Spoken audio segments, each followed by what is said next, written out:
My dear students, आप सभी का स्वागत है। स्टूडेंट्स, आप लोगों के एग्जाम को देखते हुए एंड कमेंट को देखते हुए मैं लाया हूं आपके लिए BHIC 133 का मोस्ट इंपोर्टेंट क्वेश्चन आंसर, जो आपके एग्जाम में क्वेश्चंस जो दिखेंगे यहीं से दिखेंगे। सो ये आपका जो टाइटल है भारत का इतिहास, इसमें कहाँ तक का इतिहास है? 1206 ईस्वी से लेकर 1707 तक का। बहुत ही अच्छा लगेगा, बहुत ही मजा आएगा, यहाँ पर बहुत कुछ सीखने को मिलेगा। और ये बहुत ही मोस्ट इम्पोर्टेंट क्वेश्चन है, क्योंकि इसमें 5 इयर्स के PYQ को देख कर लिया गया है, जो सबसे मोस्ट रिपीटेड है और जो आपके एग्जाम में आने वाले क्वेश्चन है उनको लिया गया है।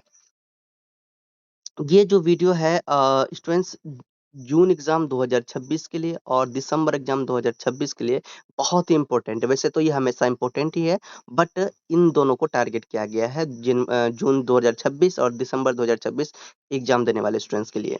सो आप चैनल में न्यू हो, चैनल को सब्सक्राइब कर लीजिए, क्योंकि बहुत ही मजा आने वाला है आपको यहाँ पर, समझ में बहुत अच्छा से आएगा आपको। नोट्स भी बहुत ही ईजी लैंग्वेज एंड मजा आ जाएगा सच में। सो आपको डाउट हो तो इंस्टा में मैसेज करके कुछ पूछ सकते हैं डायरेक्ट। सो हम लोग टाइम वेस्ट नहीं करते, स्टार्ट करते हैं। और दूसरी बात, हमारा जो स्टार्ट हो रहा है यहाँ पर BHIC 133, इनसे पहले हम लोग एक क्वेश्चन पेपर देखते हैं दिसंबर एग्जाम 2025 का, ठीक है? क्योंकि दिसंबर एग्जाम 2025 में जो क्वेश्चन पेपर आए थे, क्वेश्चन दिए गए थे, उन क्वेश्चंस को देखना है, वो हमारा पैटर्न है। उसी तरह का एग्जाम हमारे होंगे। तो चलिए हम लोग देखते हैं BHIC 133 का दिसंबर एग्जाम 2025 का क्वेश्चन पेपर, और हमें ये एक्सपीरियंस हो जाएगा किस एग्जाम में किस तरह से क्या करना है। चलो देखिए, आपका क्वेश्चन पेपर है BHIC 133 का दिसंबर एग्जाम 2025 का। भारत का इतिहास 1206 से लेकर 1707 ईस्वी तक। स्टूडेंट्स, इसका जो एग्जाम होगा स्टूडेंट्स, आप लोगों का 3 घंटे का आपका एग्जाम होगा, और इसमें आपको 100 मार्क्स मिलेंगे। किन्हीं 5 प्रश्नों के उत्तर देने हैं 400 शब्दों में, मतलब 4 से 5 पेज। अगर आप बड़ा-बड़ा लिखते हैं तो 5 पेज लिखिएगा, छोटा-छोटा लिखते हैं तो 4 पेज बहुत है आपके लिए। और यहाँ पर 2 भाग दिए गए हैं, भाग क और भाग ख। 2 भाग में से कम 2 सवाल बनाने हैं, और टोटल आपको 5 सवाल कंप्लीट करने हैं। अगर भाग क में 2 बनाया, भाग ख में 3, इस तरह से करते हुए आपको करना है। तो देखिए, सब क्वेश्चन, जितने भी क्वेश्चंस हैं वो सभी 20 मार्क्स के होंगे। दिल्ली के सुल्तानों की दक्कन नीति का आलोचनात्मक परीक्षण कीजिए, 20 मार्क्स। ठीक। दूसरा क्वेश्चन आपके सामने है, मुगल मराठा संबंधों पर क्या कीजिए, संक्षिप्त लेख लिखिए। बहुत ही रिपीट हुआ है सब क्वेश्चन, और इसमें 20 मार्क्स। मुगल मनसब व्यवस्था क्या थी, इसकी कार्य प्रणाली क्या थी, इसके बारे में चर्चा की, 20 मार्क्स। ठीक है। अब फिर इसमें टिप्पणी भी दे दिया है किसी 2 पर। अगर आपने 3 क्वेश्चन में से 2 को 1 क्वेश्चन बना लिया, आप चाहते हैं कि टिप्पणी करें तो कर सकते हैं। ठीक है। मतलब कि यहाँ पे 4 क्वेश्चन दिया गया है। निम्नलिखित 200 वर्ड्स में जवाब देना है। कितने वर्ड्स में? 200 वर्ड्स में 2 पर। ठीक है। कोई भी 2 यहाँ पर 4 टिप्पणी है, कोई 2 टिप्पणी का आपको जवाब देना है। ठीक। क, ख, ग, घ। है ना? क, ख, ग और घ, 4 टिप्पणी है, कोई 2। मतलब कि आपको भाग क में जो है कि भाग क में 4 क्वेश्चन पूछा गया है। 4 में से जो आपको पसंद आए 2 क्वेश्चन बना लीजिए। ठीक है। चलिए, टिप्पणी वाला बनाइएगा तो 2 क्वेश्चन बनाने होंगे, क्योंकि 10-10 मार्क्स के हैं। ठीक। उसके बाद फिर भाग ख आया। भाग ख में भी आप वही है, मुगलों की मुद्रा प्रणाली पर चर्चा कीजिए। 6 नंबर में है, मध्यकाल के व्यापार एवं वाणिज्य में व्यापार कार्मिक ने क्या भूमिका निभाई, इसके बारे में 20 मार्क्स। ठीक है। इसके बारे में बताना है, 20 मार्क्स का। अगला है, भारत में भक्ति आंदोलन के उदय के उत्तरदायी कारकों पर चर्चा कीजिए, इसमें भी आपको 20 मार्क्स दिए जा रहे हैं। सो 8 नंबर में भी आपका 200 वर्ड्स के हैं, 2 गो टिप्पणी आपको लिखना है ना? 4 टिप्पणी यहाँ पे भी 4 गो क्वेश्चन है, 4 में से कोई भी 2 आप यहाँ भी लिख पाएंगे। ठीक। इसी तरह से टोटल 8 क्वेश्चन है, 8 में से कोई भी 5 क्वेश्चन आपको बना लेना है। समझ गए? सो स्टूडेंट्स, आप समझ गए। अब हम लोग चलते हैं क्वेश्चन आंसर को देखते हैं। क्वेश्चन देखिए, हमें यहाँ पर BHIC 133 में देखने को मिल रहा है भारत का इतिहास, और ये वह इतिहास है जो 1206 से लेकर 1707 ईस्वी तक का है। हमें सबसे पहले ये समझना होगा कि आखिर इस समय आखिर क्या हुआ होगा, कौन सी घटनाएं हुई होंगी, कौन से इतिहास है हमारा, इनको समझना है। इनको समझने से पहले आप लोग एक काम करो, मेरे साथ प्रॉमिस करो कि सर वीडियो को अंत तक देखेंगे। और दूसरी बात, आप हेडफोन लगा लोगे या फिर कहीं अच्छे से शांत जगह में जाओगे जहां आपको कोई डिस्टर्ब करने वाला ना हो, क्योंकि समझाऊंगा बहुत ही मजे के साथ, बहुत ही मजा आएगा, समझ में आ जाएगा, पूरा दिमाग में छप जाएगा। सो आपको कंटिन्यू वॉच करना है। और देखिए, प्लीज़ अगर आप लोग चैनल को अभी तक सब्सक्राइब नहीं किए हैं, ज़रूर कर लीजिए, क्योंकि ये मेरा मेहनत है। ये मेरा मेहनत है, ये मेरा रिक्वेस्ट है, और ये आप लोगों के लिए गुरु दक्षिणा होगा। चैनल को सब्सक्राइब कीजिए, वीडियो को लाइक कीजिए। और आप लोग किस स्टेट से देख रहे हो ये वीडियो, आप लोग कमेंट कीजिए, मुझे ये पता चलती रहे कि हमारा वीडियो कहाँ-कहाँ से देखी जा रही है। और ये जो नोट्स है, बहुत ही यूज़फुल नोट्स है, ईज़ी लैंग्वेज नोट्स है। वीडियो को देखने के बाद आपको ये नोट्स व्हाट्सएप से परचेज़ करना है। डिस्क्रिप्शन में व्हाट्सएप नंबर दे दिया गया है। सो चलिए, भारत का इतिहास, हम सबको इतिहास में चले जाना है 1206 ईस्वी में। अपना माइंड को पहुँचाना है कि आप हो 1206 ईस्वी में। अपना इमेजिन करो कि आप 1206 ईस्वी में हो। उस समय क्या था भाई? दिल्ली सल्तनत, मुगल साम्राज्य, ये सब थे, है ना? दिल्ली सल्तनत में गुलाम वंश, खिलजी वंश, तुगलक वंश, सैयद वंश, लोदी वंश थे, ठीक है?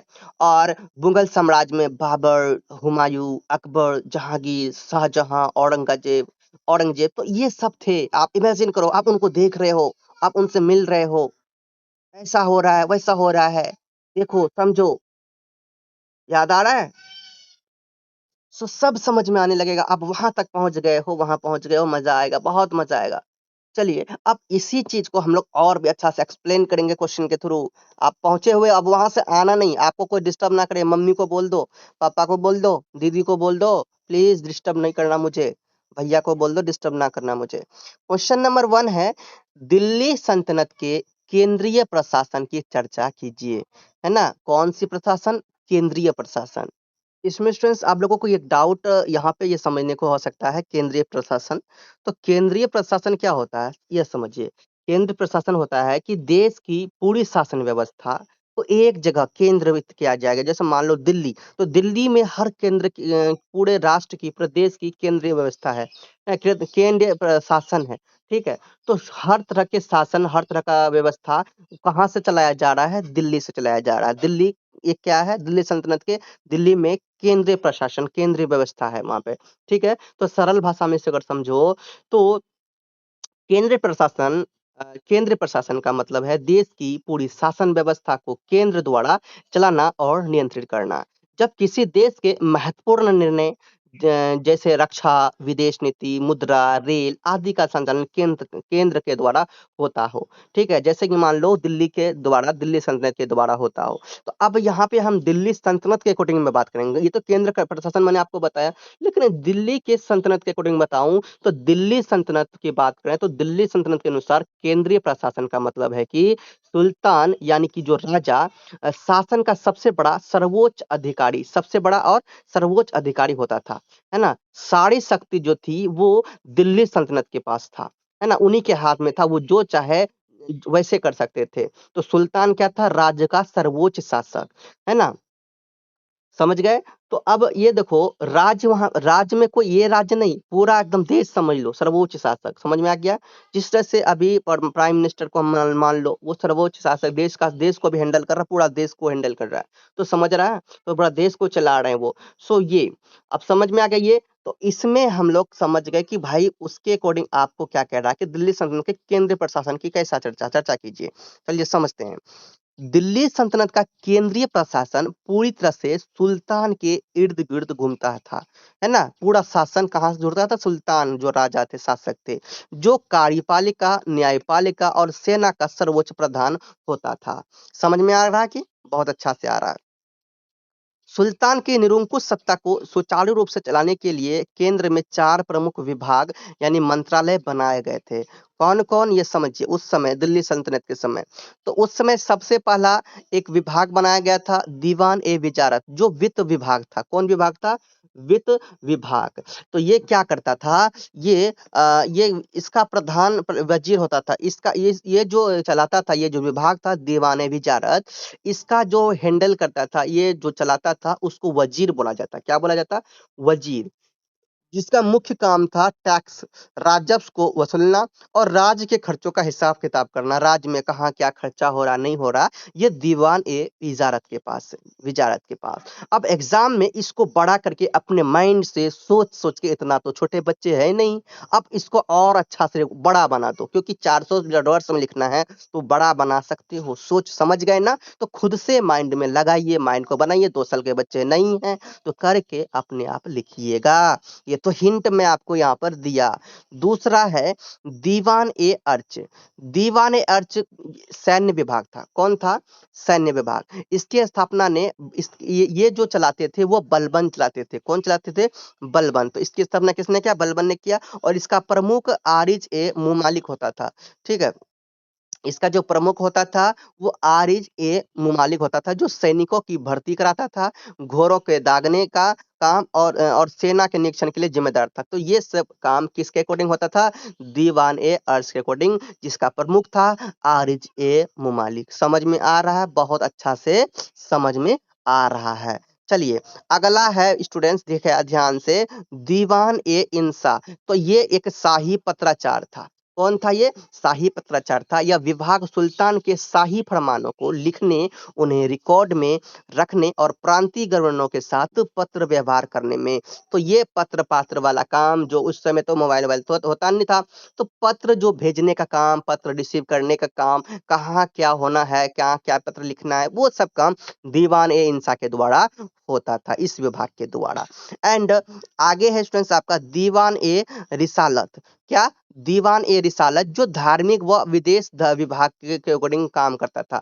धार्मिक कोई काम हो, विदेश विभाग का कोई काम हो, देश विदेश में कुछ करवाना हो, तो ये दीवान ए रिसालत के अकॉर्डिंग होता था। यह धार्मिक मामलों, दान पुण्य, विदेशी राजदूतों के साथ संबंधों का प्रबंधन करता था। मजा आ रहा समझ में? काफी मजा आ रहा, बहुत ज्यादा। ठीक है, तो न्याय व्यवस्था के लिए काजी उल कुजात सर्वोच्च न्यायाधीश होता था। इसी प्रकार दिल्ली सल्तनत का केंद्रीय प्रशासन एक बेहद मजबूत, केंद्रीकृत और नौकरशाही व्यवस्था पर आधारित था, जिसने पूरे साम्राज्य को एक ही सूत्र में बांधे रखा है। ना मजा वाली बात? चलो अब हम लोग आगे। क्वेश्चन नंबर 1 समझ में आ गया? पूरा क्लियर है? क्वेश्चन नंबर 1 यहाँ पर खत्म है। और ये जो समझाए आप जरूर है कि 400 वर्ड्स बिना झिझक बेझिझक आप इजीली लिखते रहोगे, कहीं नहीं छूटेगा। ये पॉइंट मिल गया, हिंट मिल गया, धर धर धर फर फर फर लिखना, वहां पर रुकना नहीं चाहिए पेन। चलिए भैया, क्वेश्चन नंबर आपका अब 2 है। मुगलों के काल के राजनीतिक इतिहासकारों पर एक लेख लिखिए। किसके अकॉर्डिंग? मुगल। अब देखो हम दिल्ली सल्तनत में ने, अब मुगल की बात कर रहे हैं, तो अब मुगल की बात में क्या है? मुगलों के काल में राजनीतिक इतिहासकार कैसे थे, इनके बारे में हम लोग चर्चा करते हैं। तो ध्यान से समझिए, मुगल काल में इतिहास लेखन की एक बेहद समृद्ध और व्यवस्थित परंपरा रही है, जिसे इतिवृत्त या फिर क्रोनोकल्स कहा जाता है। इन ग्रंथों को लिखने का मुख्य उद्देश्य मुगल सम्राटों की उपलब्धियों, युद्धों और प्रशासनिक सुधारों को अमर बनाना था, है ना? उसके बाद आगे बढ़ते हैं। स्टूडेंट्स, कहीं ना कहीं एक डाउट आप लोगों को होता होगा कि सर ये इतिवृत्त क्या है? तो ये भी समझिए, इतिवृत्त का मतलब होता है किसी घटना, कहानी या फिर विषय का क्रमबद्ध वर्णन करना, है ना? क्रमबद्ध तरीके से, एकदम सीरियल तरीके से, सीरियल वाइज आपको बताना कि यहाँ पे ये हुआ था, ऐसा हुआ था, है ना? तो मतलब कि जो कुछ हुआ उसको क्रम के अकॉर्डिंग बताना, यही इतिवृत्त कहलाता है। समझ में आ गया? कोई भी डाउट मैं आप लोगों को छोड़ नहीं रहा हूँ भैया। मजा आ रहा है ना? बहुत मजा आ रहा है। पहला हम लोग अब देखते हैं अबुल फजल। अबुल फजल अकबर के दरबारी इतिहासकार थे। ठीक है, ये कौन थे? अबुल फजल अकबर के समय का दरबारी इतिहासकार थे। इनकी ये लोग कौन है? मुगल के, है ना? तो प्रसिद्ध कृति, इनकी जो कृति थी, प्रसिद्ध कृति अकबरनामा और आईने अकबरी। तो अबुल फजल किसका निर्माण किया था? अकबरनामा और आईने अकबरी का।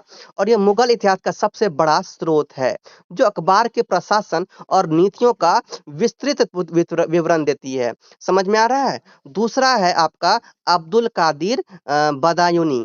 अब्दुल कादिर बदायूनी ने क्या किया? इन्होंने मुंतखाब उत त्वारिख, है ना? मुंतखाब उत त्वारिख लिखी, है ना? ये इसकी रचना किया उन्होंने, और बंदा यूनि ने अकबर की धार्मिक नीतियों की तीखी आलोचना की, जिससे हम इतिहास का दूसरा पहलू देखने को हमें इतिहास का दूसरा पहलू देखने को मिलता है।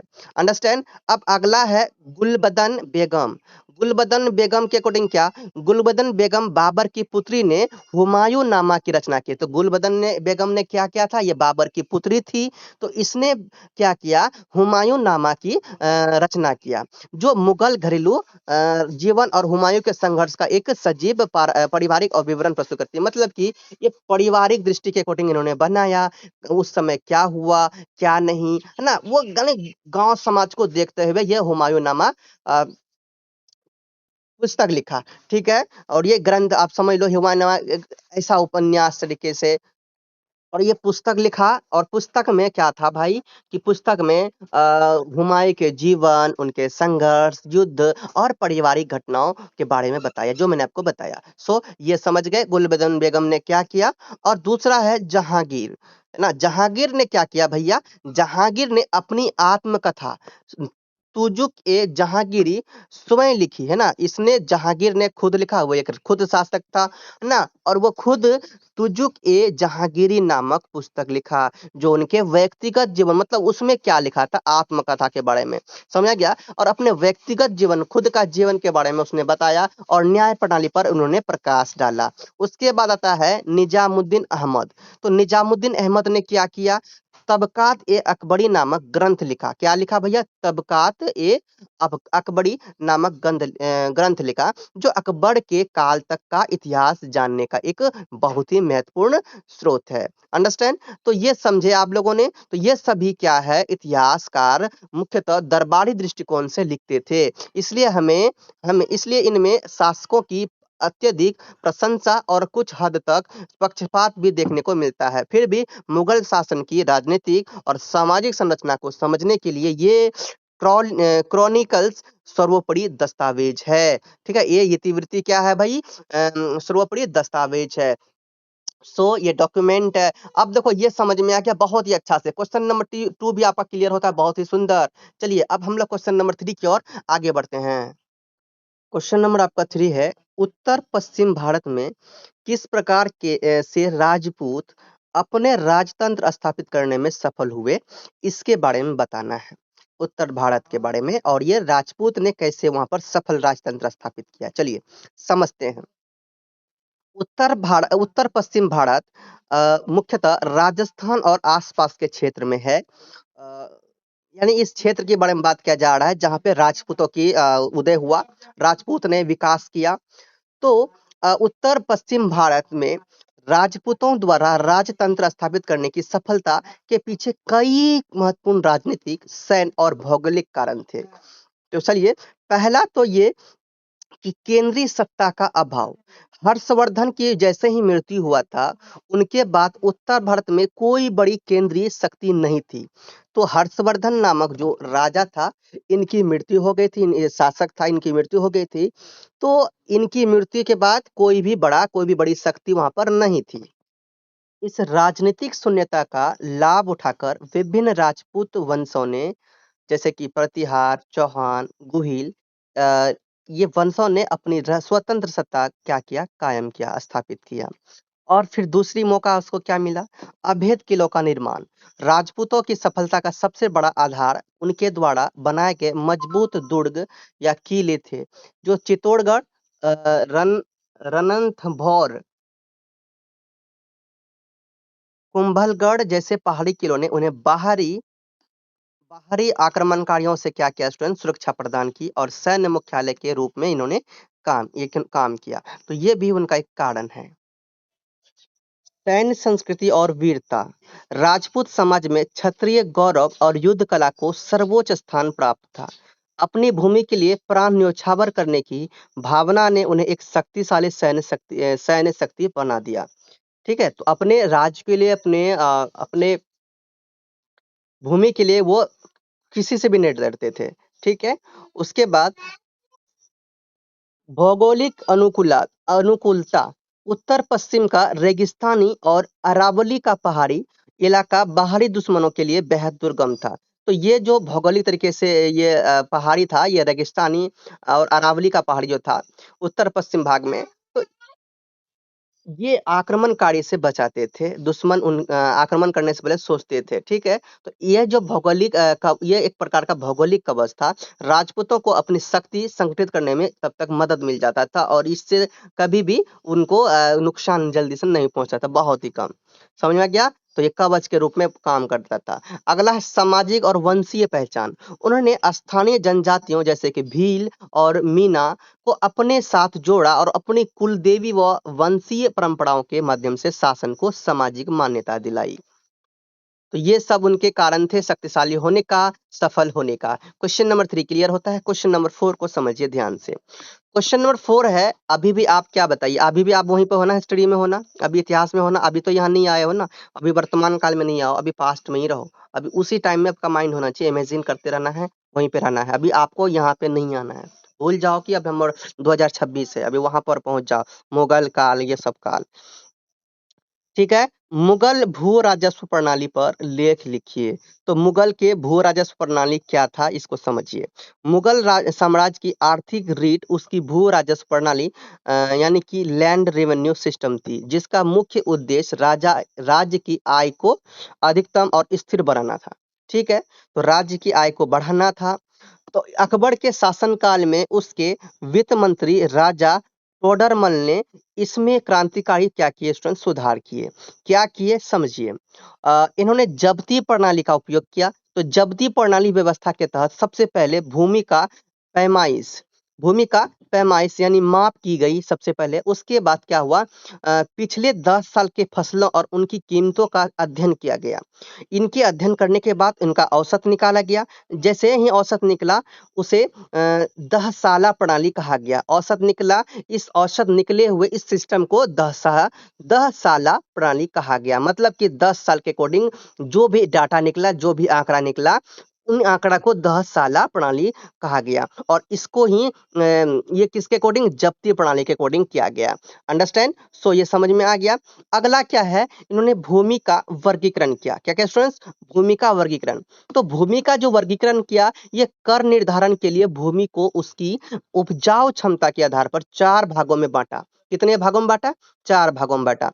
पहला पोलज यानी कि हर साल खेती, दूसरा पड़ोती हर 1-2 साल की खाली, तीसरा चाचर 3-4 साल तक साल खाली, और चौथा बंजर खेती अयोग्य। तो इस तरह का सिस्टम उन्होंने बनाया। तो 4 भागों में उन्होंने बांटा। तो ध्यान रखना, पोलज, पड़ोती, चाचर और बंजर। अंडरस्टैंड? सो नेक्स्ट, कर की दर। सामान्यतः कर की दर सामान्यतः पैदावार का 1/3 भाग कर के रूप में लिया जाता था, जिसे नकद या फिर अनाज दोनों रूपों में चुकाया जा सके।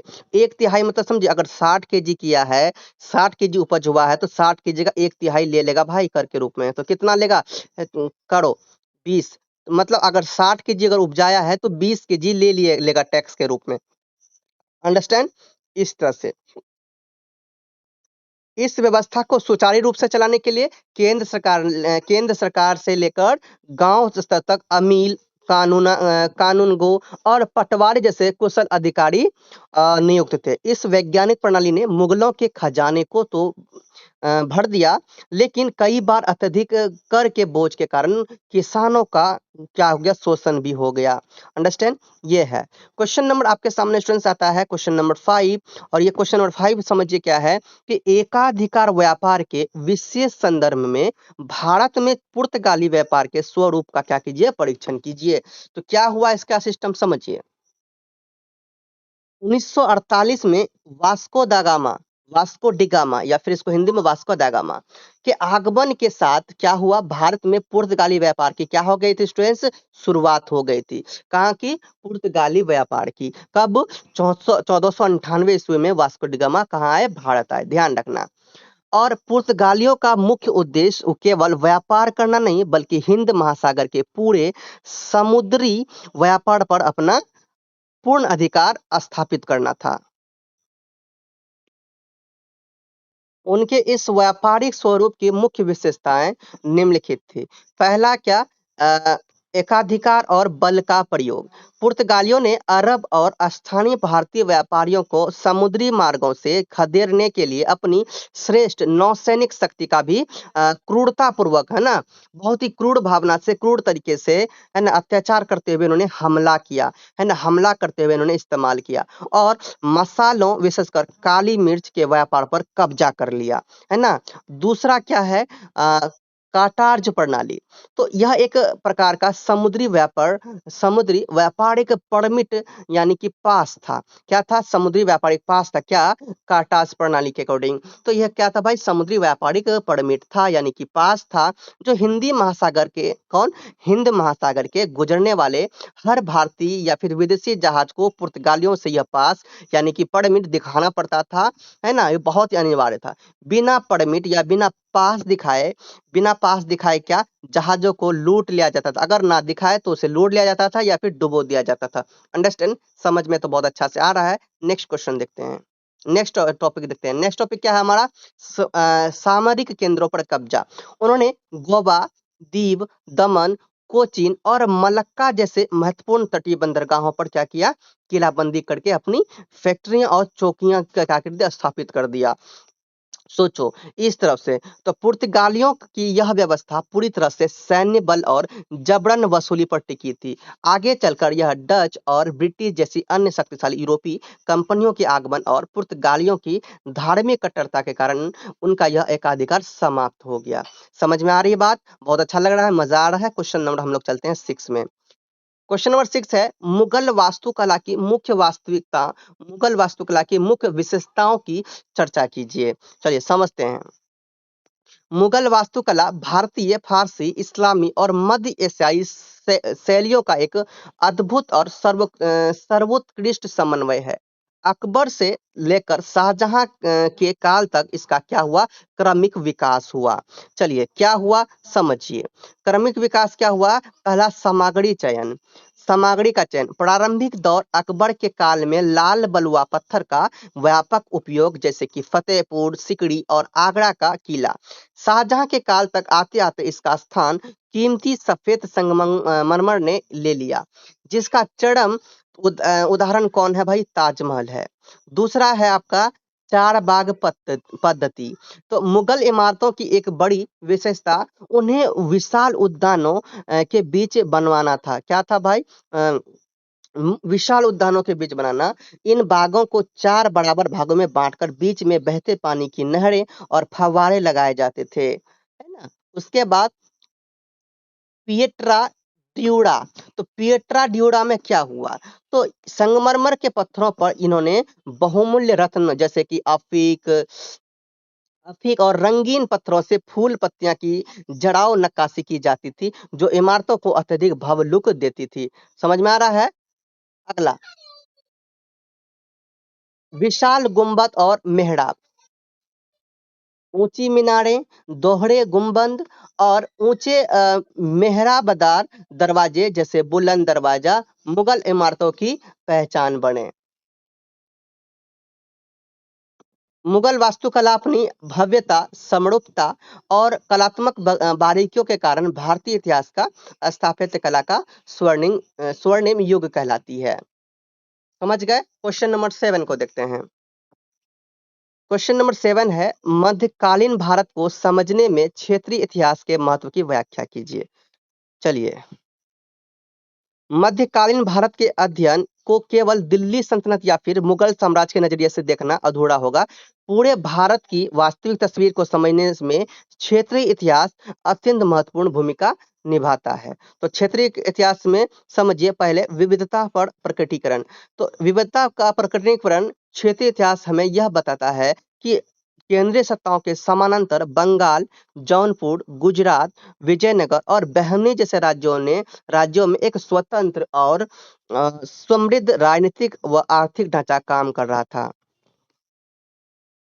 दिल्ली के दरबारी इतिहास में फारसी को महत्व मिला, लेकिन क्षेत्रीय इतिहास से हमें पता चलता है कि इसी काल में प्रांतीय भाषाओं जैसे बंगाली, मराठी, तेलुगु, तमिल और स्थानीय साहित्यों का स्वर्णकाल चल रहा था। ठीक है। उसके बाद सूफी और भक्ति आंदोलन का प्रसार हुआ। सूफी और भक्ति आंदोलन का प्रसार देश के अलग-अलग हिस्सों में स्थानीय संस्कृतियों के प्रभाव से हुआ। महाराष्ट्र के महाराष्ट्र के वारकरी संप्रदाय या फिर असम के शंकरदेव के योगदान को क्षेत्रीय इतिहास के माध्यम से समझा जा सकता है ना? क्षेत्रीय माध्यम से ही समझा जा सकता है इतिहास के। और नेक्स्ट है आपका आम जनता का वास्तविक जीवन। आम जनता का वास्तविक जीवन। शाही क्रॉनिकल्स केवल राजाओं और युद्धों की गाथा गाते हैं।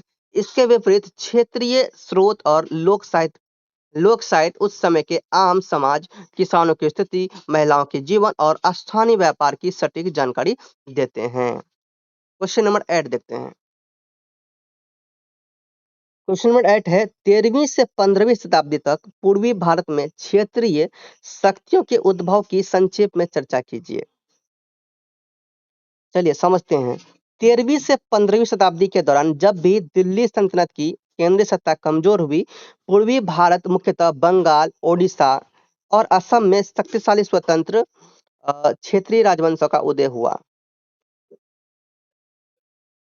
बंगाल का स्वतंत्र सुल्तान दिल्ली से अत्यधिक दूरी और भौगोलिक परिस्थितियों के कारण बंगाल हमेशा विद्रोह का केंद्र रहा, है ना? और 14वीं शताब्दी के मध्य में शमसुद्दीन इलियास, कौन? शमसुद्दीन इलियास शाह ने स्वतंत्र इलियास शाही वंश की स्थापना की। इसके बाद अलाउद्दीन हुसैन शाह के काल में बंगाल राजनीतिक स्थिरता और सांस्कृतिक उन्नति के चरम पर पहुंचा। ओडिशा का गजपति वंश 15वीं शताब्दी में कपिलेंद्र देव ने उड़ीसा में सूर्यवंशी गजपति शासन की नींव रखी। उन्होंने अपनी मजबूत सैन्य शक्ति के बल पर बंगाल के सुल्तानों और विजयनगर साम्राज्य को कड़ी टक्कर दी और गंगा से कावेरी तक साम्राज्य विस्तार किया। असम का अहोम राजवंश 13वीं शताब्दी की शुरुआत में सुखापा के नेतृत्व में अहोम वंश ने ब्रह्मपुत्र घाटी में अपनी सत्ता स्थापित की। उन्होंने अपनी कुशल कबीलाई प्रशासनिक व्यवस्था और मजबूत सैन्य किलाबंदी के दम पर तुर्कों और मुगलों के आक्रमणों को विफल कर अपनी स्वतंत्रता बनाए रखी। इन क्षेत्रीय शक्तियों ने केवल पूर्वी भारत को राजनीतिक स्थिरता दी बल्कि स्थानीय कला, साहित्य और व्यापार को भरपूर संरक्षण भी क्या किया स्टूडेंट्स? प्रदान किया। क्वेश्चन नंबर 9 देखते हैं। Most important most repeated questions. Question number 9 है विजयनगर साम्राज्य के अंतर्गत स्थानीय प्रशासन का विश्लेषण कीजिए। ये क्वेश्चन कई बार रिपीट हुए हैं, सो इसका ध्यान रखना आप लोग। ठीक है, चलिए समझिए। दक्षिण भारत के महान विजयनगर साम्राज्य का स्थानीय प्रशासन विकेंद्रीकृत, है ना? इसमें कोई भी क्या कहते हैं घोटालाबाजी नहीं होता था, विकेंद्रीकृत था। ठीक, मतलब कोई भी काम ईमानदारी पूर्वक होता था और बेहद व्यवहारिक और सैन्य नियंत्रण पर आधारित था। प्रशासन को सुचारू रूप से चलाने के लिए साम्राज्य को राज्य, नाडु यानी जिला, नाडु को जिला बोला जाता था और ग्राम में विभाजित किया गया था। और ये विजयनगर साम्राज्य के स्थानीय प्रशासन की दो प्रमुख विशेषताएं थी। पहला नायकर प्रणाली। पहला तो भाई नायकर प्रणाली बहुत प्रमुख थी। अब ये प्रणाली कौन था? शासन प्रशासन को चलाने के, स्थानीय प्रशासन को चलाने के लिए ये प्रणाली बहुत ही शक्तिशाली था। क्या इसमें होता था समझिए। यह विजयनगर प्रशासन की सबसे मुख्य विशेषता थी। कौन? नायकर प्रणाली। इसमें राजा अपने सैन्य कमांडरों को, जिन्हें नायक कहा जाता था, ठीक है, तो सैन्य कमांडर थे उस समय के, है ना, उसे नायक कहा जाता था। उनके वेतन और सैन्य रखरखाव के बदले विशेष भूमि क्षेत्र आवंटित करता था। मतलब कि अगर अगर वो रक्षा करते थे देश का, समाज का, है ना, तो वो नायक को क्या दिया जाता? अलग से एक भूमि दिया जाता था, बांटा जाता था, है ना, जिसे अमरम कहा जाता था। इस भूमि आवंटित क्षेत्र आवंटित बंटन को क्या कहा जाता था? अमरम कहा जाता था। ये नायक अपने क्षेत्रीय में क्या करते थे? कर वसूलते थे, कानून व्यवस्था बनाए रखते थे और युद्ध के समय राजा को सेना प्रदान करते थे। अंडरस्टैंड? अब दूसरा आया है आयगर प्रणाली। दूसरा क्या था? आयगर प्रणाली। तो इसमें क्या होता था? यह ग्रामीण प्रशासन की रीढ़ थी। क्या थी? रीढ़ थी। प्रत्येक गांव को एक स्वतंत्र प्रशासनिक इकाई के रूप में यह व्यवस्थित किया गया था। जिसका संचालन 12 अधिकारियों का एक समूह करता था, जिन्हें आयगर कहा जाता था। तो इसमें आयगर प्रणाली में 12 अधिकारी का एक समूह था जो काम करते थे, है ना? ग्रामीण प्रशासन के अकॉर्डिंग ग्रामीण के लिए। एंड यह पद वंशानुगत होते थे, मतलब कि अगर उसका बेटा आया वो मतलब बाप का काम बेटा किया, बेटा काम उसका बेटा, मतलब कि काम को वंशानुगत किया गया था। ठीक? तो ये क्या था भाई? आयगर का प्रणाली था। ये वंशानुगत होते थे और इन्हें काम के बदले क्या किया जाता था भाई? कर मुक्त किया जाता था। भूमि दी जाती थी। गांव के पटवारी करनम और मुखिया रेड्डी कहा जाता था। तो भूमि के रिकॉर्ड और कर संग्रहों का क्या करता था? काम देखते थे। इस प्रकार विजयनगर ने केंद्रीय नियंत्रण, स्थानीय स्वायत्ता का एक बेहतरीन संतुलन क्या किया? तैयार किया था। क्वेश्चन नंबर 9 कंप्लीट होता है। क्वेश्चन नंबर 10 को समझने की कोशिश करते हैं। क्वेश्चन नंबर 10 है, दिल्ली के सुल्तानों के अधीन भू राजस्व प्रणाली क्या था? इसके बारे में लिखे।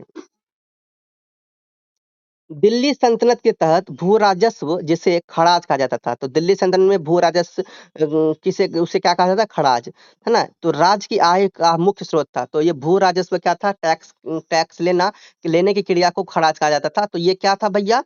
ये एक मुख्य स्रोत थी उस समय राज्य की आय का, क्या?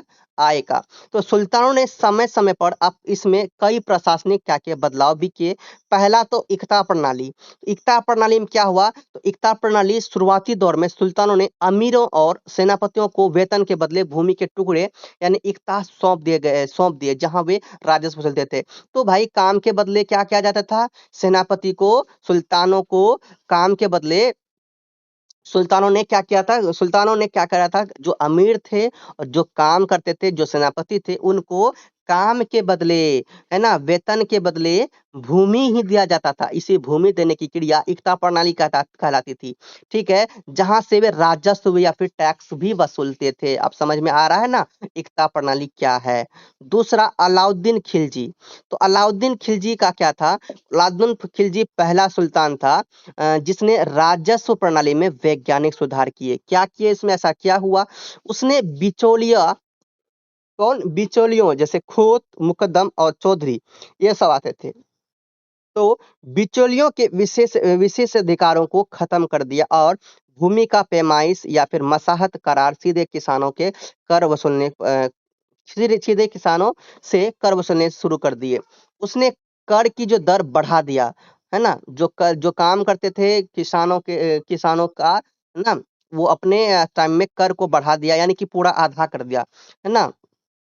उसने कर की जो दर क्या किया था? 50% कर दिया था। ये अत्याचार, मतलब कि अगर अगर 60 केजी अनाज उपजाता है तो उसको 30 केजी देना होगा, बताओ।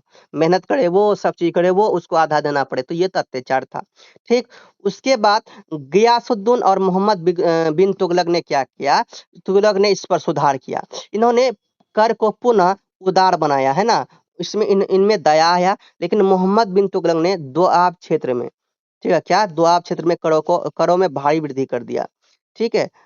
जिसके कारण भयंकर किसान विद्रोह हुआ। इसमें एक डाउट आप लोगों को होता होगा कि ये सर दोआब क्षेत्र क्या है? तो दोआब क्षेत्र को समझिए। दोआब क्षेत्र वो भूमि होती है जो दो नदियों के बीच स्थित होती है ना, दो नदियों के बीच वो खाली स्थान होता है, खाली जगह होता है जहाँ उपजाऊ भूमि होती है। समझ में आ गया?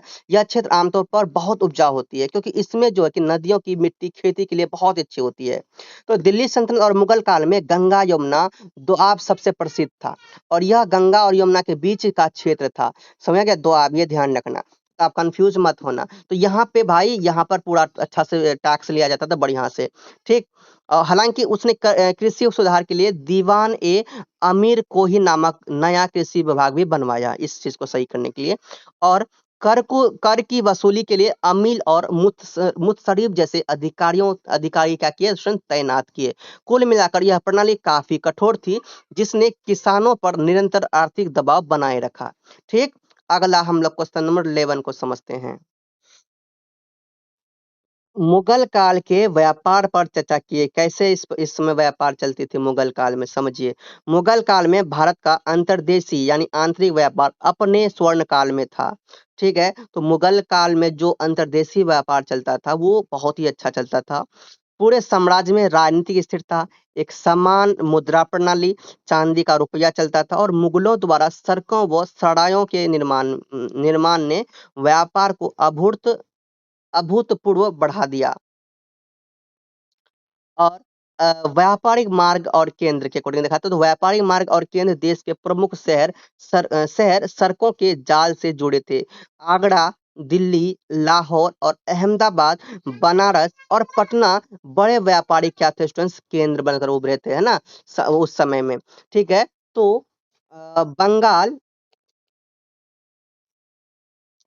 से रेशम और चावल, गुजरात से सूती वस्त्र और दक्कन से काली मिर्च व धातुओं का देश व्यापी व्यापार होता था। बताओ कितना समृद्ध था भाई उस समय व्यापार, है कि नहीं। और हुंडी प्रणाली इस काल की सबसे आधुनिक बैंकिंग तकनीक थी ये भैया। व्यापारी नकदी ले जाने के बजाय कागजी हुंडी का उपयोग करते थे, जिसे एक शहर में खरीद कर दूसरे शहर में भुनाया जा सकता था, है ना, और इससे धन का लेन देन सुरक्षित हो गया। व्यापार पर मुख्यतः बनिया, मारवाड़ी, ओसवाल और बोहरा मुस्लिमों जैसे समृद्ध व्यापारिक समुदायों का नियंत्रण था। तो मुगल शासकों ने व्यापारिक चुंगी को बहुत कम रखा और व्यापारियों को सुरक्षा दी, जिससे देश के भीतर एक मजबूत और आत्मनिर्भर आर्थिक नेटवर्क तैयार हुआ। क्वेश्चन नंबर आपका 12 है, मुगल शासन के दौरान नई प्रौद्योगिकी के विकास पर एक टिप्पणी लिखिए। चलिए समझिए। मुगल काल में जो तकनीकी विकास थी, तो मुगल काल में तकनीकी विकास ने सैन्य, कृषि, वास्तुकला और उद्योगों के स्वरूप को पूरी तरह बदल दिया। अब देखिए इस दौर के मुख्य तकनीक व नवाचार निम्नलिखित थे। क्या थे समझिए। सैन्य तकनीक, इसके बारूद और तोपखाना इसके पास होता था। तो बाबर ने पानीपत के युद्ध में पहली बार तोपखाने और बारूद का बड़े पैमाने पर प्रभावी प्रयोग किया। मुगलों ने भारी तोपों के साथ साथ ऊंटों और हाथियों पर ले जाई जाने वाली हल्की तोपें जैसे कि गजनाल और सूत्रनाल विकसित की, जिसने उनकी सैन्य श्रेष्ठता स्थापित की। ठीक है, उसके बाद कृषि तकनीक देखिए। सिंचाई के साधन, तो कृषि तकनीक में सिंचाई के साधन थे, क्या थे भाई। कृषि उत्पादन बढ़ाने के लिए इस काल में रहट का बड़े पैमाने पर उपयोग किया गया, जिससे गहरे कुओं से पानी निकालना क्या हो गया था, आसान हो गया था रहट के अकॉर्डिंग और रहट तकनीक से। इसके अलावा शाहजहां के काल में नहर बहसत जैसी कई बड़ी सिंचाई नहरों का निर्माण कराया गया। आगे है उद्योग और निर्माण। जहाजरानी में मुगलों ने लोहे के कीलों और कड़े तख्तों को जोड़ने की नई तकनीक अपनाई। कपड़ा और उद्योग में चरखे और करघे के परिष्कृत रूप से मलमल और जामदानी का उत्पादन बढ़ा। वास्तुकला में मेहराब, विशाल और गुंबद और ये पीटरा ड्योरा जैसी सजावटी तकनीकों का चरम विकास हुआ। क्वेश्चन नंबर 13 देखिए। ये question repeated question, Mughal Maratha संबंध पर क्या कीजिए, चर्चा कीजिए। चलिए समझिए मुगल मराठा संबंध। तो 17वीं शताब्दी के उत्तरार्ध में मुगल मराठा संबंध भारतीय राजनीति का सबसे निर्णायक क्या था भैया, मोड़ था। यह संबंध मुख्यतः निरंतर संघर्ष, कूटनीति और सत्ता के टकराव से भर रहा था, है ना, भरा रहा। इस समय छत्रपति शिवाजी महाराज ने भारत में अपनी शक्ति बढ़ाने की शुरू की, जो मुगलों के लिए बड़ी चुनौती थी भैया। औरंगजेब ने उन्हें दबाने के लिए शाइस्ता खान और फिर राजा जय सिंह को भेजा, लेकिन 1665 ईस्वी में पुरंदर की संधि हुई, लेकिन इस औरंगजेब के विश्वासघात के कारण यह स्थायी नहीं रही और शिवाजी ने स्वतंत्र मराठा साम्राज्य की क्या कर लिया, स्थापना, है कि नहीं। और उसके बाद हुआ गोरिल्ला युद्ध नीति। तो गोरिल्ला युद्ध नीति में मराठों की सबसे बड़ी ताकत उनकी गनिमी कावा यानी कि गोरिल्ला युद्ध की पद्धति थी। यह पश्चिमी घाट की पहाड़ियों का लाभ उठाकर मुगल सेना पर अचानक हमला करते और गायब हो जाते, जिससे विशाल मुगल सेना की पस्त होगी। मतलब बहुत मुगल बड़े सेना उन्होंने परास्त कर दिया, बड़ा सेना का विनाश कर दिया, है ना। उसके बाद औरंगजेब का दक्कन अभियान, इसमें क्या हुआ भैया, है ना? मुगल का दक्कन अभियान, शिवाजी की मृत्यु के बाद भी संभाजी और राजा राम, जब शिवाजी की मृत्यु हो गई तो उसके बाद भी इसके शक्तिशाली जो सैनिक थे, संभाजी और राजा राम के नेतृत्व में उन्होंने मराठों का क्या किया, संघर्ष जारी रखा। ठीक। औरंगजेब अपने जीवन के अंतिम 25 वर्ष मराठों को कुचलने के लिए दक्कन में ही रहा, जिसे औरंगजेब का दक्कन का नासूर कहा जाता है ना। तो मतलब मराठों का अंत करने के लिए औरंगजेब भाई वहां तक इतना दिन तक रहा, लेकिन फिर भी उसका सामना सही से नहीं कर पाया भैया। इस दीर्घकालिक संघर्ष ने क्या क्या लास्ट में, इस दीर्घकालिक संघर्ष ने मुगल साम्राज्य के खजाने और जनशक्ति की पूरी तरह से नष्ट कर दिया, जो अंततः मुगल साम्राज्य का पतन हो गया और मराठा साम्राज्य के आखिर अखिल भारतीय शक्ति बनने का मुख्य कारण बन गया। तो भाई इसके बाद ये कंप्लीट होता है क्वेश्चन नंबर 14। तो उसके बाद क्या हुआ, जब वो नहीं सका तो भाई धीरे-धीरे हार माना, फिर संबंध बने। ठीक। अगला है क्वेश्चन नंबर 14, मुगलों के अधीन कृषि अर्थव्यवस्था पर विश्लेषण कीजिए। मुगल साम्राज्य पूरी तरह से एक कृषि आधारित अर्थव्यवस्था था, जहां देश की अधिकांश आबादी गांव में रहकर खेती से जुड़ी थी। राज्य की आय लगभग 85% हिस्सा भू राजस्व से आता था। कहाँ से आता था? राज्य की जो आय था उस समय देश में जो आय आते थे, टैक्स लिए जाते थे, उन्हीं से आय बनता था और ये देश का 85% हिस्सा होता था। फसलों की विविधता, मुगल काल में केवल खाद्यान्न ही नहीं बल्कि बड़े पैमाने पर नकदी फसलें उगाई जाती थी। ठीक, जिन्हें जीन्स एक कामिल या सर्वोत्तम फसलें कहा जाता था। इनमें कपास, नील, गन्ना, अफीम और तंबाकू प्रमुख थे, जिन्होंने कपड़ा और अन्य उद्योगों को कच्चा माल दिया। अगला प्रशासनिक नियंत्रण। प्रशासनिक नियंत्रण टोडरमल की दहसाला और जब्ती प्रणाली के माध्यम से राज्य सीधे रैयत के संपर्क में रहता था। किसानों को खेती बढ़ाने और अकाल के समय सहायता के लिए अ, राज्य की ओर से तकावी ऋण यानी कृषि लोन, इसको कहा जाता था, भी दिया जाता था। ग्रामीण समाज में किसानों के दो वर्ग आते थे। एक खुद काश्त, जो अपने ही गांव की भूमि पर खेती करते थे। दूसरा पाही काश्त, जो दूसरे के गांव में जाकर किराए पर खेती लेते थे और उसके बाद करते थे। यद्यपि कृषि उत्पादन अधिशेष था, लेकिन जागीरदारों जमींदारों और जागीरदारों और राज्य द्वारा अत्यधिक कर वसूली के कारण आम किसान का जीवन हमेशा कर्ज और गरीबी के जाल में फंसा रहता था। मुगलों के अधीन समुद्री व्यापार कैसा हो रहा था, इस पर लिखिए। मुगल काल में समुद्री व्यापार वैश्विक स्तर पर अत्यंत समृद्ध था। यद्यपि मुगलों के पास अपनी कोई शक्तिशाली नौसेना नहीं थी, फिर भी उन्होंने तटीय बंदरगाहों को सुरक्षा दी और व्यापारिक गतिविधियों को अप्रत्यक्ष संरक्षण प्रदान किया।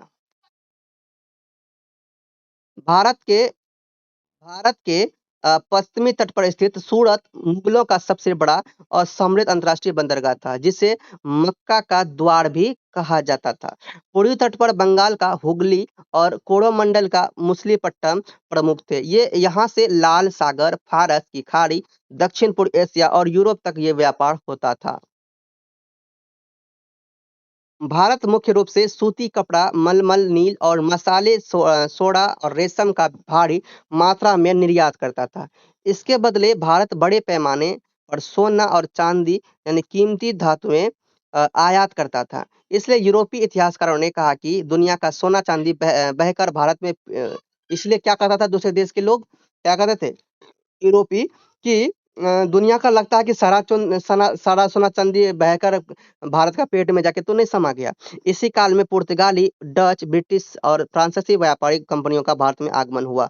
मुगलों ने इन्हें फैक्ट्रियां खोलने की अनुमति दी, जिससे भारतीय माल की वैश्विक मांग और बढ़ गई। क्वेश्चन नंबर आपका है 16, मुगल शासन के दौरान खेती के विभिन्न साधनों और तरीकों पर क्या कीजिए, चर्चा कीजिए। मुगल काल में कृषि उत्पादन बढ़ाने के लिए पारंपरिक साधनों और वैज्ञानिक तौर तरीके का एक बेहतरीन संयोजन अपनाया जाता था, जिससे देश की विशाल आबादी की खाद्य आवश्यकताएं पूरी होती थी। खेती का मुख्य साधन लकड़ी का हल और बैलों की जोड़ी थी।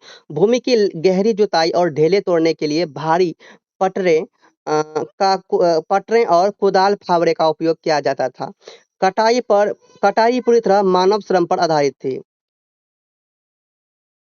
बारिश पर निर्भरता कम करने के लिए कुओं से पानी निकालने की तकनीक के रूप में रहट पार्शियन व्हील जिसे बोला जाता है का प्रयोग चरम पर था, जिसमें गियर और बाल्टियों की चेन लगी होती थी। उत्तर भारत में शाहजहां और फिरोज तुगलक की पुरानी नहरों की मरम्मत कराकर नहर सिंचाई को बढ़ावा दिया गया।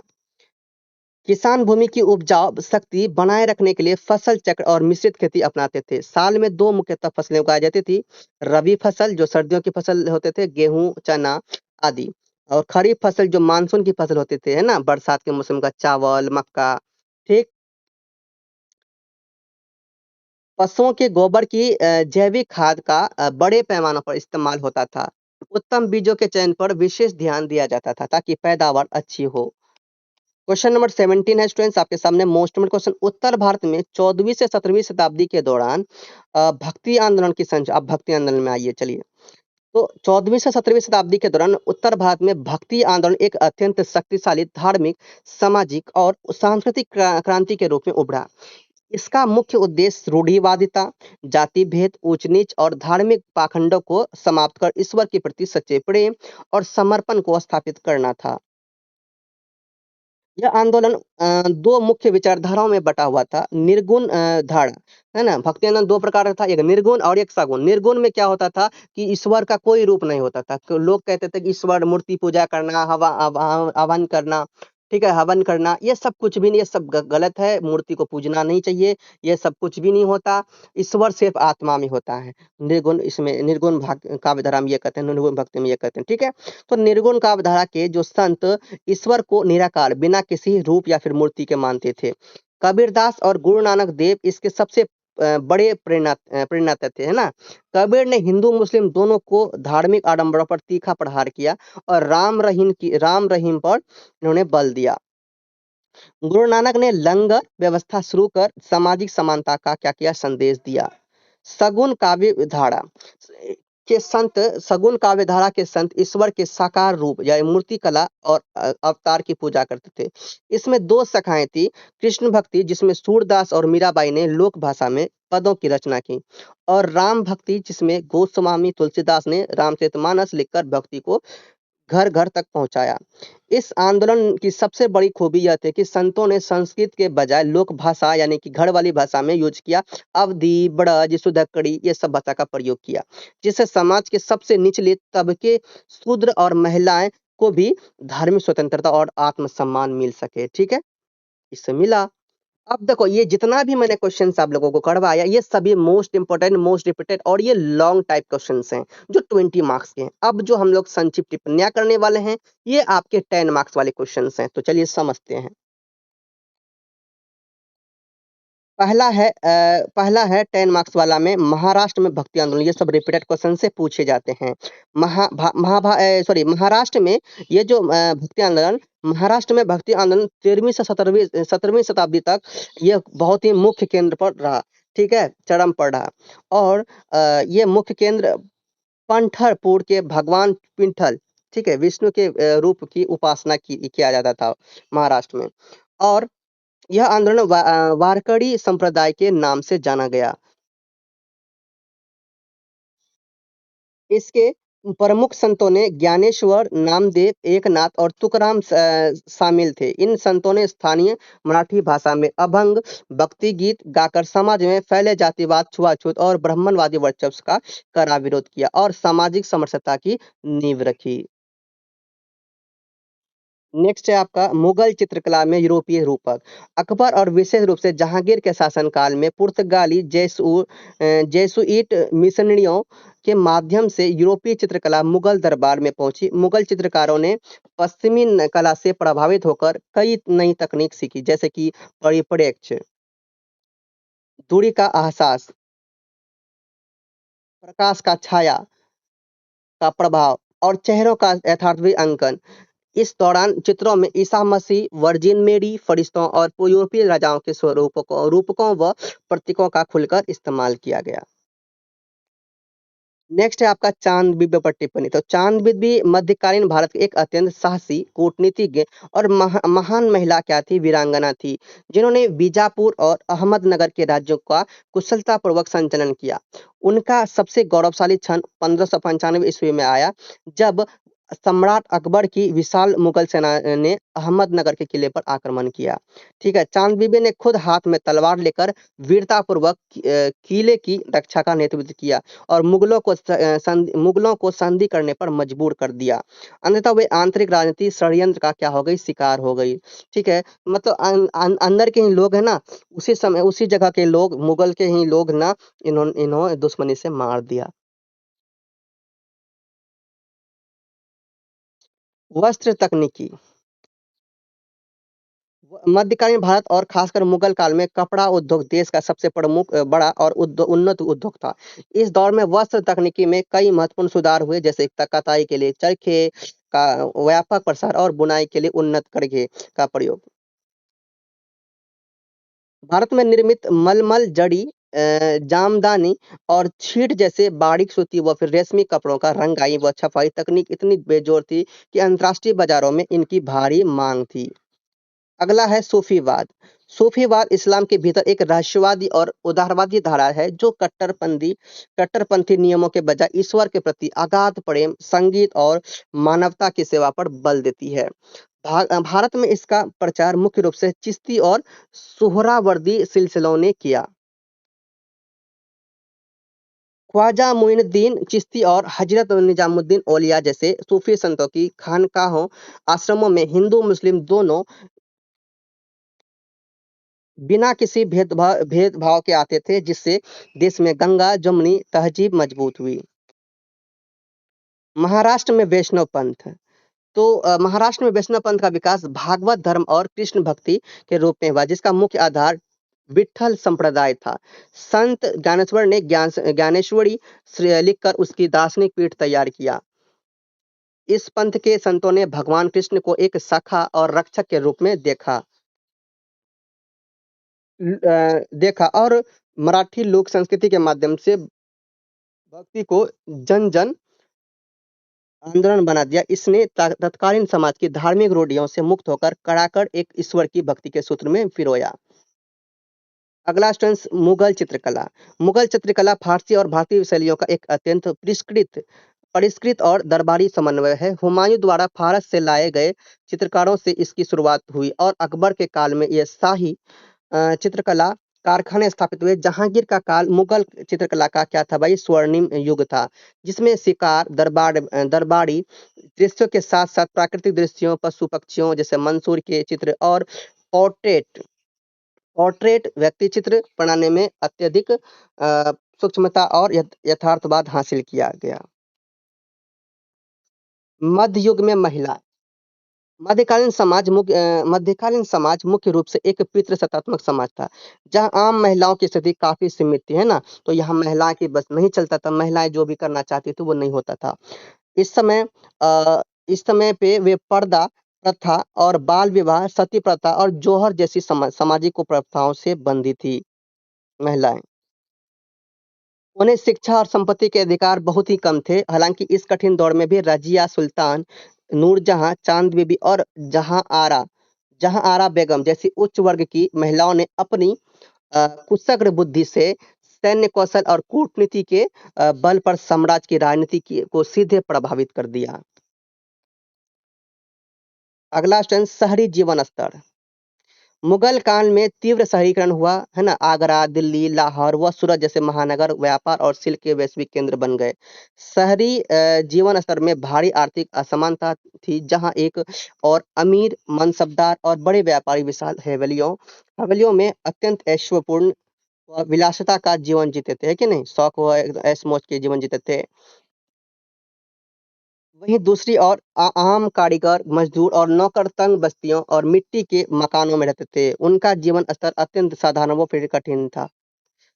अगला है सोहरावर्दी सिलसिला।